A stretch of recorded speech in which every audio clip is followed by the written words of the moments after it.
ఈ వాగ్దానం మీకోసం ఎలా ఉన్నారండి? బాగున్నారా? పొద్దున్న లేచారా? దేవుని తట్టు చూడండి, ప్రభుని హత్తుకోండి, ప్రార్థనలో ఉండండి. యేసయ్య లేకపోతే బ్రతకలేము, ఆయన కృపే మనం నడిపించేది. ఈరోజు ఏ కష్ట దుఃఖ సమయాల్లో ఉన్నా దేవుడు నీకు ఇస్తున్న చక్కటి వాగ్దానం 107వ కీర్తన 7వ వచనంలో, వారి నివాసపురముకు చేరినట్లు చక్కని త్రోవను వారికి సిద్ధం చేసింది. చక్కటి త్రోవ నీ కొరకు సిద్ధం చేస్తున్నాడు. ఏ విషయంలోనైనా అన్నిటిలో కూడా దేవుడు ఆ త్రోవ నీకు రెడీగా ఉంచాడు. ధైర్యంగా ఉండు, దేవుడు నేను కృప చూపుతాడు.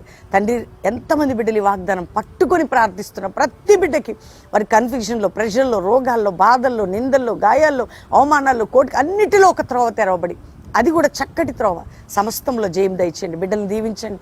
మ్యారేజ్ డే, బర్త్డే బిడ్డలను దీవిస్తూ, కుటుంబాలను ఆశీర్వదిస్తూ, మీ సన్నిధి అందరికీ తోడుగా ఉంచి కల్వరి మినిస్ట్రీని బ్లెస్ చేయమని, మ్యారేజ్ డే, బర్త్డే బిడ్డలే కాదు ప్రభా, ఈరోజు బ్యాప్టిజం డే అని అనేక రకాలుగా వారి శుభదినాలు జరుపుకున్న ప్రతి ఒక్కరిని కృప చూపమని యేసు నామములో అడుగుచున్నాం తండ్రి, ఆమెన్.